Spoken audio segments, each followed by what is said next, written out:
All right, Eddie. Not Trump question. No Trump question. Kevin Garcia with FightHype. So, Eddie, let's talk about it because the fight just ended and right away the internet's lighting up. So I just wanted to bring to your attention, you probably have no idea, but Terence Crawford chimed in, right, and he said something along the lines of that there were double standards, and he was kind of sarcastic in stating that is Boots a world-class fighter? Response for Terence.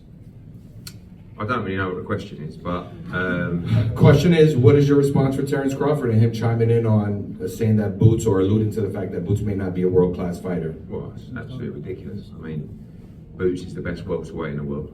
I mean, tell me a better welterweight than Boots Ennis. Impossible. There isn't one.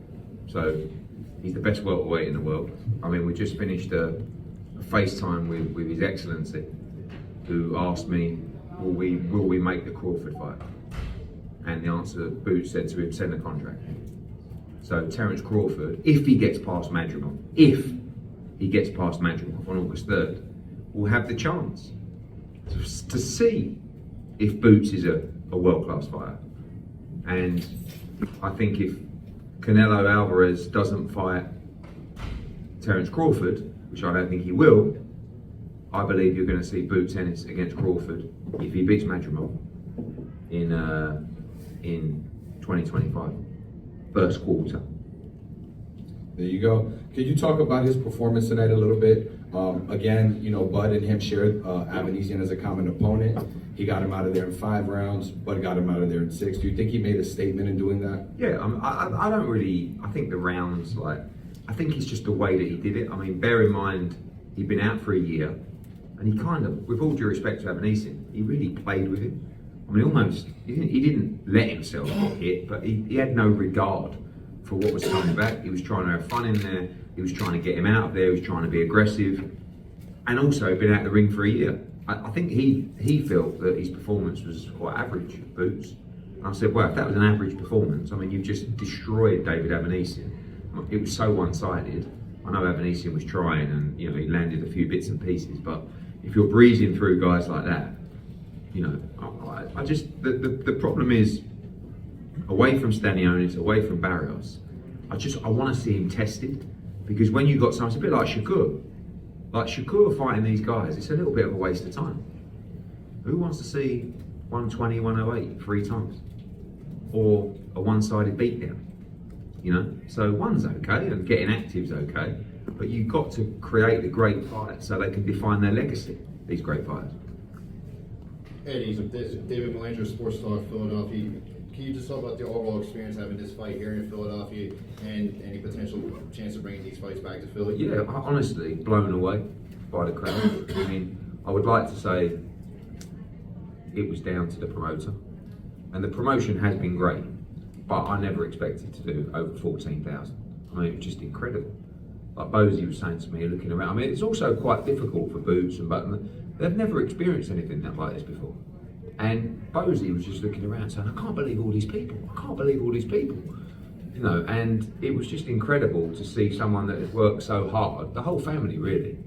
And I think more importantly, they're really good people. Like, I think they're outstanding. I think Boots is a great role model. Like, if you speak to him, he's dedicated his life to the sport. He's lived right. You won't see him get caught slipping. You won't see him falling out of a nightclub. You won't see him ballooning in weight and eating shit. You'll just see him dedicated to his craft. And I think the city should be proud of him. Like, I'm still learning these places. We're on the run of incredible crowds with Matchroom shows. But coming here, I don't know what it is. Like, why do American promoters not headline with guys in their hometown? I'm coming over and doing it like it's some kind of nouveau technique and stuff. Fuck me, how stupid are they? Like when we signed Boots, Boots is amazing, but no one knows who he is. He can't sell tickets. I mean, we would have done a huge rating on DAZN tonight. The build-up content, everything across social, the digital numbers has been astronomical for him. And we do 14,000. Like, you could literally name the fighters on one hand who can do 14,000 tickets in America. I don't even think you can get to 5. So, and that was, with all due respect, that was against David Avanesyan. Imagine if you bring a mega fight here. I mean, you'll do the lot. And it was an incredible experience. Eddie over here, Luca Barnett, Meisterweight Boxing. I actually wanted to ask a very similar question. I was at the last Boots fight. It was at the Boardwalk Hall. Not where Gotti fought, but at the theater of the Boardwalk Hall. You know, it seems almost like you found something a little bit magical here, because you've got the DMV at one end, you've got New York City at the other end, and Philly right in the middle. You had fighters from the DMV, fighters from New Jersey, and then obviously you had Boots in the main event. Is this something that could have happened before, do you think, or is it just... It should happen when you've got a great fighter. Yeah. It should have happened 5 years ago, 6 years ago, 7 years ago, and you build him. I mean, like to be in your first big fight and do 14,000, like you should really be doing 2, 3, 5, 6. Then you're in the Lear chorus. Then you go to a bit. Then you're here. You know what I mean? So, and it's like a gradual growth. And you know, it's like when we did Devin Haney against Regis Prograis in San Francisco. Everyone was saying, "Oh my God, there has never been boxing in San Francisco for ages, and no one knows who Devin Haney is." We did 16,000. Like there is a thing about also going to towns that haven't had big time boxing for a while, yet are big sports cities. Like again, I'm obviously coming over from another country, and I'm looking in this car park, and there's a 60,000, 70,000 stadium there. 100 yards away, there's a football stadium with another 50, 60,000. Then you've got one of the best arenas in the country, I think, in Wells Fargo, all within like 100 yards of each other.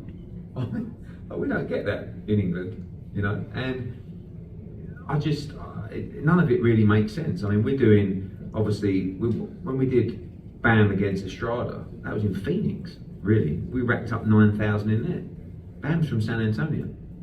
You know, Estrada's obviously Mexican, but I think Matias in Puerto Rico, 9,000 in there. Like, we're really getting our teeth into these crowds now. So my follow-up then is this potentially an annual thing here for Boots? And we have Andy Cruz Jr., a new Philly fighter. Okay. Could he potentially be on one of these shows as well? I think that, you know, what you can't do is keep bringing the same kind of fights to the same, you know, I think, I said to His Excellency tonight, I said, I think you should put him on the Bivol Beterbiev undercard in Riyadh, you know, because you can't just keep coming back all the time. Like, don't get me wrong, if you come back in October, November with Barrios or Stanionis, no problem.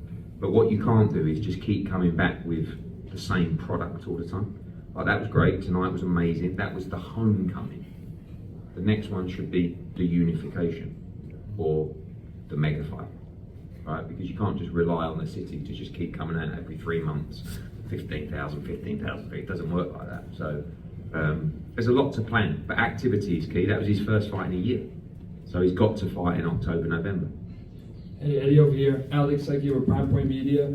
You have Boots Promotions attached to the show. A lot of his stablemates, Ish, Christian Cardo, Dennis Thompson. How did you think of their performance fighting on an elite card in this arena tonight? Well, Thompson's 18, right? And it was his debut. I thought he was fantastic. You know, Ishmael was in a very, very tough fight. I knew that would be a very tough fight. I thought Christian Cardo looked great.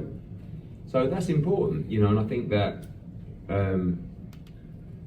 you need to build young fighters in the city. I think it's an incredible thing that Boots Ennis can build a stable of fighters in the city.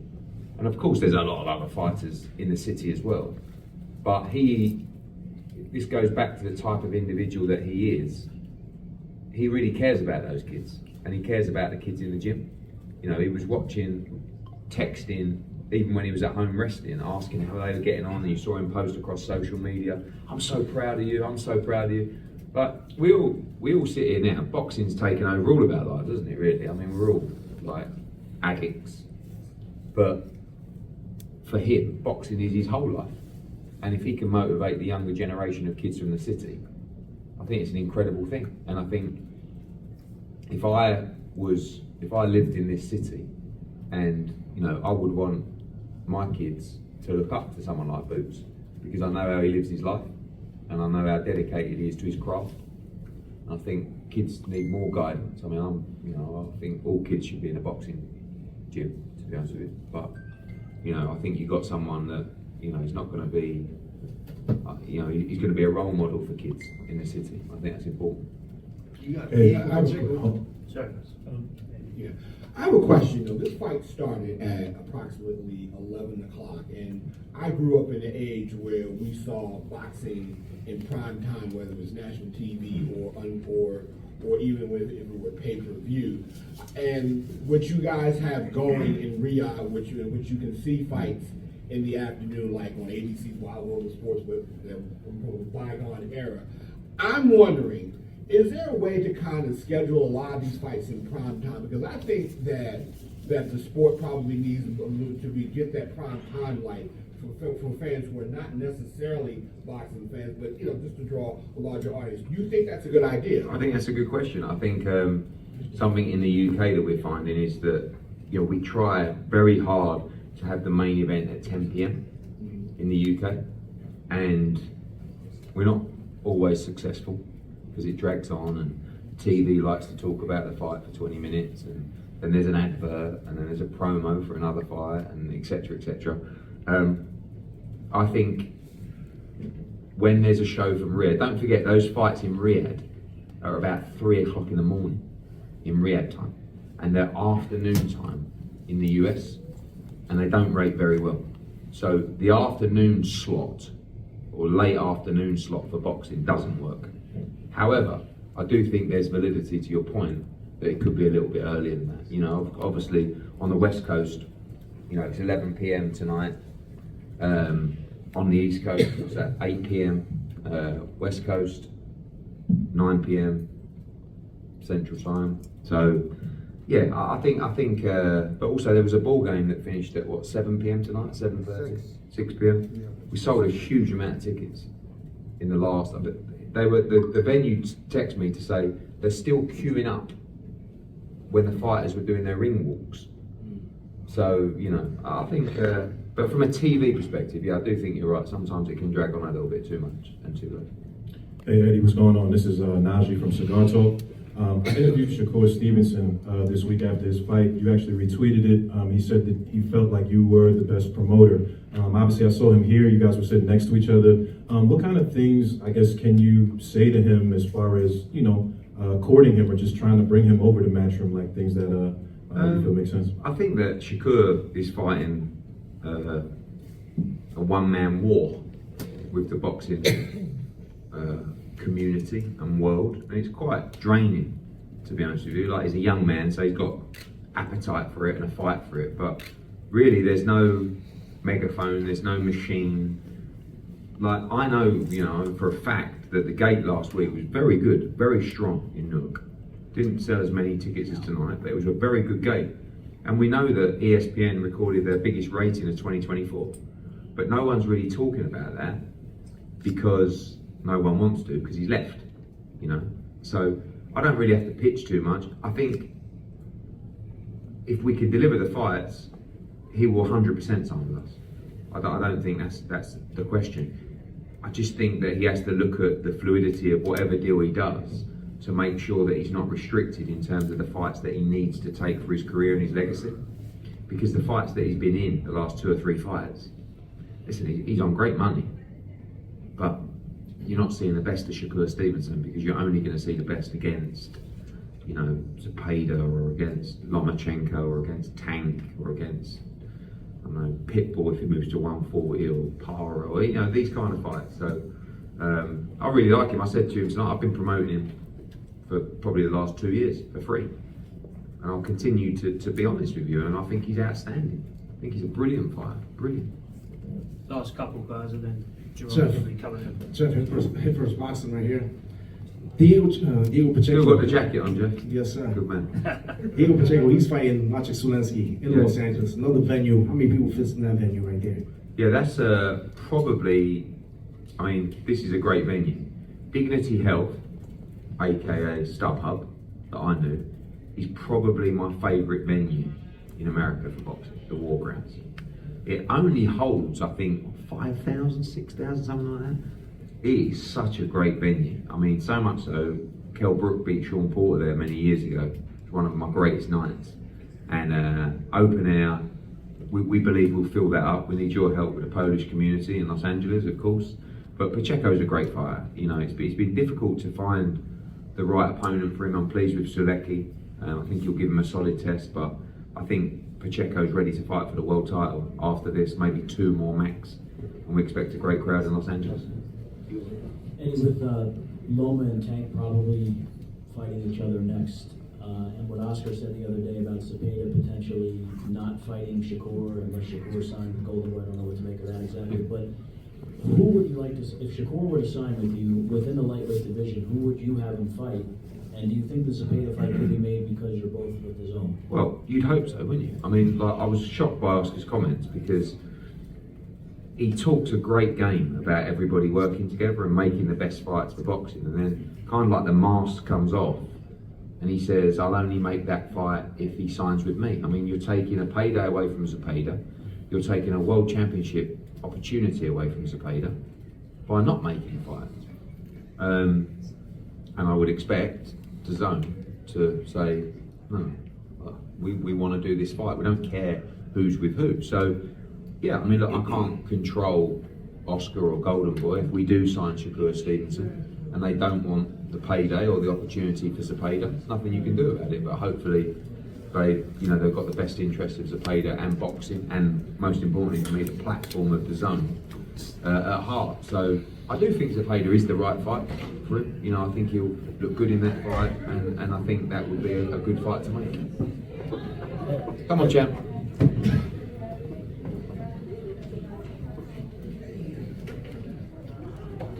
Where was opposing? Yeah. Champ is here.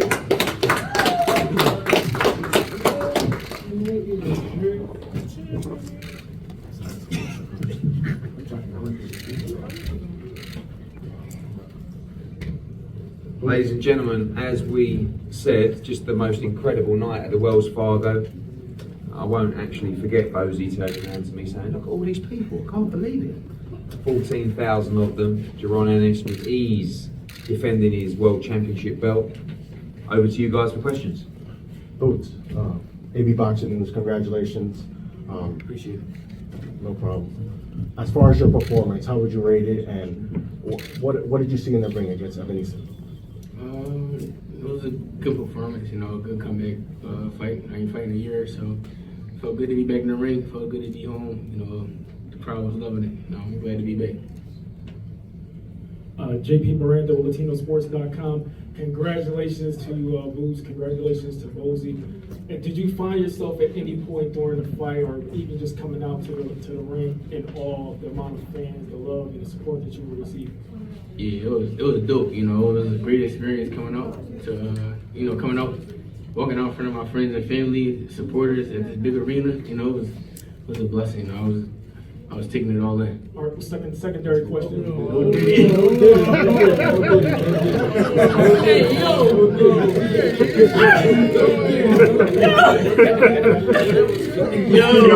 That's crazy. What you say? My bad. Excuse my French. Ms. Eddie Hearn said that you guys had a face time with the Ecstasy and discussed the possible fight with Bud Crawford. Yeah.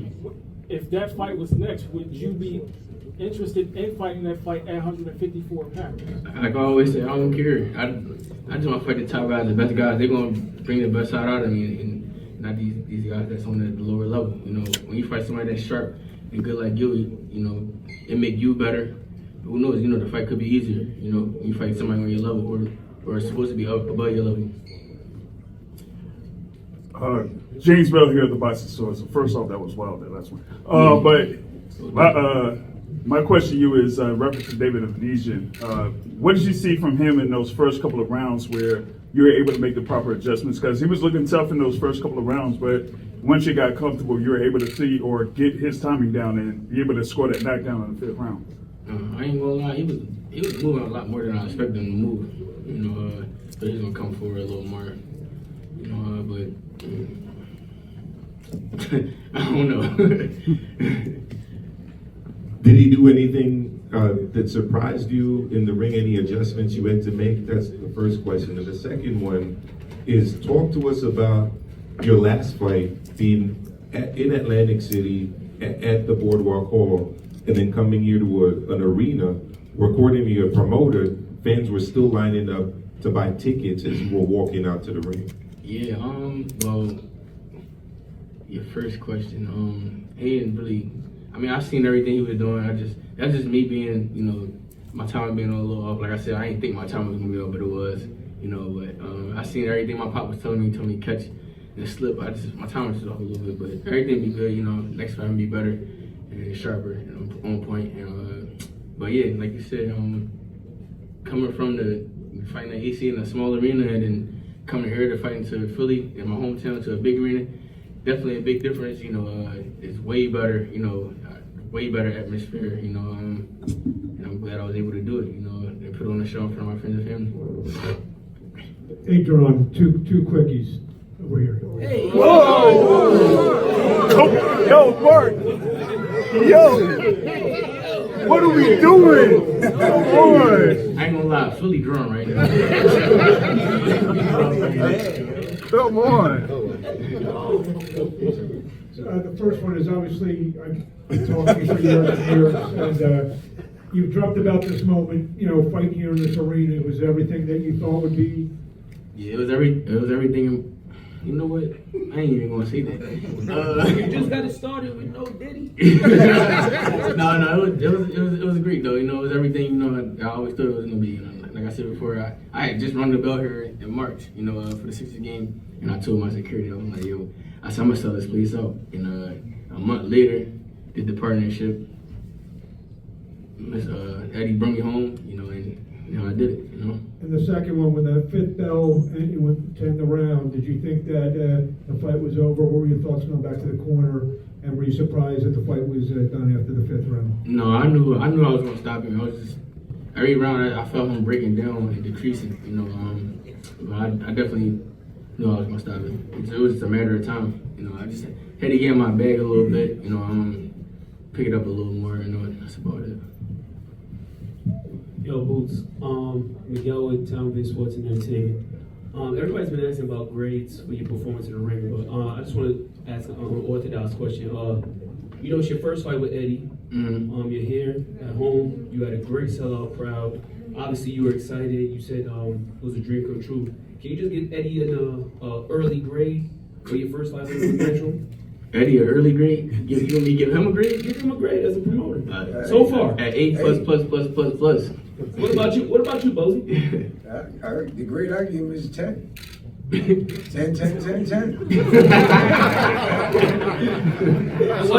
I'm so glad this is live. Listen, Eddie, he know what he's doing, man. He's one of the greatest promoters out there today. He knows exactly what he's doing, man. That's why you see a lot of fighters is coming to him. You know what I mean? And a lot of them follow behind Boots. I think I'll say this as well. You know, they say that a trainer is only as good as his fighter. I'm not, you know, but also a promoter is also only as good as his fighter. And the reality is you need quality fighters. You need a big TV deal, and you need great fighters. And you know what we saw tonight was just. I think that. You know, I said to you guys, I'd love to take all the credit and boost it up, but no one anticipated it, honestly. You know, we were in a coin flip to do the Leah chorus or here, and it was like, let's go big. We've got to make a statement. You know, I'm thinking, oh, let's do 7,000, 8,000, please. And then all of a sudden it's like 10, and the top tiers open, and then like honestly, they were queuing on his ring walk out there tonight. Like it was unbelievable. And I just love it, you know. I love just looking around and just standing in the ring and watching Boots come out, you know. And we've done so many homecomings, and it ain't easy, you know. And I know that he felt his time was off, but also, you know, you're looking around and he's smiling and it's here and it's there. So it's hard, you know. You really have to be in a fight. You've got to be real zoned in, and a lot of that comes from knowing the opponent's dangerous, I think, as well. But it's difficult in a homecoming, you know. Done so many of Anthony Joshua where he's sort of walking out. It's like, whoa, come on, you know, and that was a great experience for him tonight because next time he's in front of a crowd like that, it will be a much bigger test. Hello, Boots. How you doing, man? Congratulations. Thank you. Appreciate it. You and your dad. You say your time was off, but I noticed you were having some fun. What were you and Sean Porter talking about between the second and third round? No, I know you were talking to him. No, I just laughed at him. I think he said something. I just laughed. I just smiled. Like, I'm aware of everything that be going on when I'm in the ring. You know, I'm comfortable in there. So he didn't say anything. I just laughed. I mean, I didn't say anything. I just laughed at him. Yeah. Jim Wood, Edge of Philly Sports. So you talk about going big. Obviously, Crawford is a huge step up in an opponent. Is there any possibility maybe coming back to Philly and doing one of the larger stadiums with Crawford? Well, that'd be nice.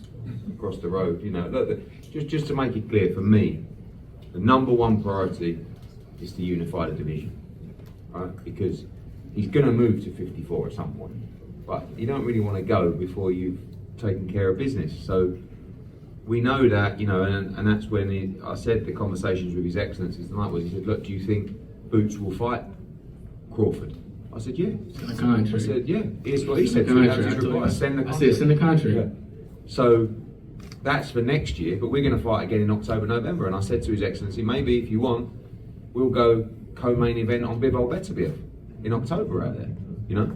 Or we can come back here. But I tell you what, you know, I've not thought about that. I mean, him versus Boots at the ballpark, him versus Crawford at the ballpark, fuck me.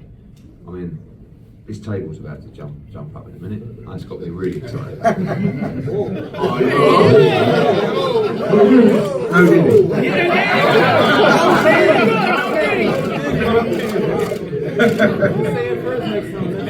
Sorry, I should have said it first. I'm just learning slowly. I'm from England. Sorry. Hey, what's up, fellas? Congratulations on the win. This is Najee from Cigar Talk. I hate to be this guy, but it's viral on Twitter. Terence Crawford put out a tweet. He said, world-class fighter. He was questioning your status as a world-class fighter. I just wanted to get your reaction to that, both Bozy and Boots. What you mean? I didn't hear nothing. Yeah, he just put out a tweet, said, world-class fighter, the double standards are crazy. And he had it at Hearn. World-class Honda? What does he say? Yeah, he said world-class fighter. I guess he's trying to say if you're a world-class fighter. Sign the contract. Exactly, sign the contract. All you have to do is fighting to find out if you're a class I'm saying, I get it, it's just viral, so it's something I can't do. If he wanted to fight, he would have stayed at 47. He obviously said, he said he wanted to move up in combat, be undisputed at 54 or something like that. So. Well, he said everybody take at 47. Yeah, he definitely did say that too. Exactly. Yeah. Right now, we ain't worried about Crawford. We're going to clean 147 now, and then we're going to move to 154. If he's there and he got a belt, we coming after him. Simple as that. Simple as that. David Avanesyan, Sports Talk, Philadelphia Boots. Can you talk about your entrance tonight, especially going with the Undertaker theme? Yeah, I mean that's my thing now. You know, yeah, Undertaker. You know, that's the walkout. When you hear that, you know what time it is. It's work time. CBG. Maurice Jones, Four Corners Boxing here. First of all, congratulations on your homecoming, Boots. We know a lot of guys who's having homecomings, they have failed. You know, Jassim Matias didn't put on a great performance. And this is a two-part question. First one goes out to your dad, Coach Bozy. You predicted 5. Yeah, 4 or 5. I told Eddie. You said no later than 5. Oh, you remember that? Yeah. I remember that. That's right. So we're gonna need those lottery numbers to get on the night because you was sliding the money. Yeah. And 2, Boots. We seen that he was a little bit difficult at some points. You know, he tried to go in there and bang a little bit, but you know the body shots started to work in your favor. What was it that you noticed at certain points in the fight? Like, okay, I know he can't handle my power. And just listening to your dad in the corner, that you know you can work smarter, not harder.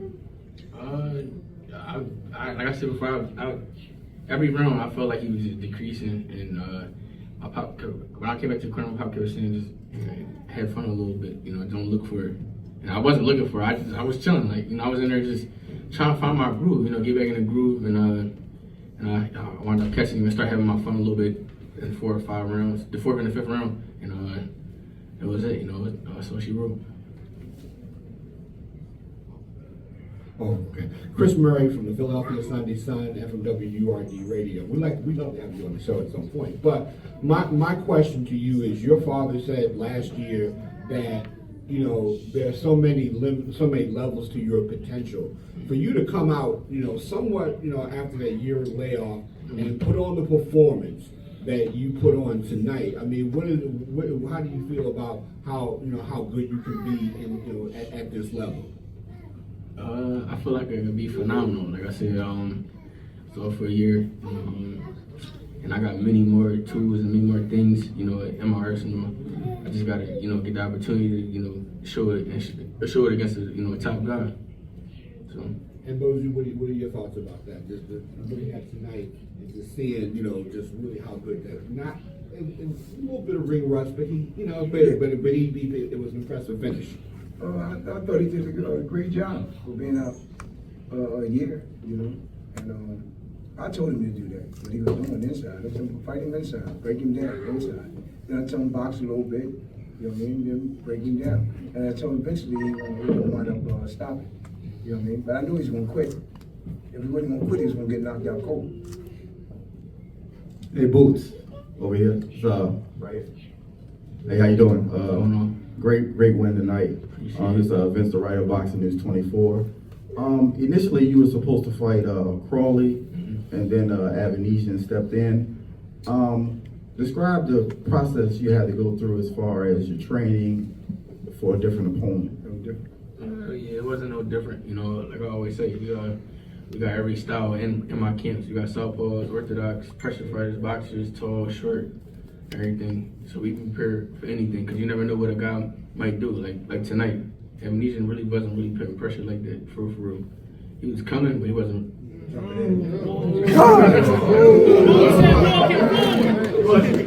Walking forward. He was walking forward. He wasn't walking forward like how he usually do. So, every time somebody comes in, change their whole style up. So, I'll tell you what, I'm not sure about you though. Last question. This question for Boots. Yeah. Boots. Any thoughts? So non-boxing related. Donald Trump got into incident PA today. He got shot. What are your thoughts? What? Yeah. They tried to assassinate him. Yeah, he got shot. He got shot at. He didn't get shot. Where? 2 people died at his rally. In PA. Butler, western part of Pennsylvania. You lying? Nah. Drunk, Boots. Why would I be lying? Yo. What was the question? Donald Trump got shot. What are your thoughts on that? We ain't got nothing to do with Yeah, that. I ain't. And on that, ladies and gentlemen, still IBF World Champion, Jaron Boots Ennis. Thank you so much, everybody, for all your support. We'll be back soon. He said Donald Trump. What they got to do with boxing? What they got to do with boxing? Yeah, for real.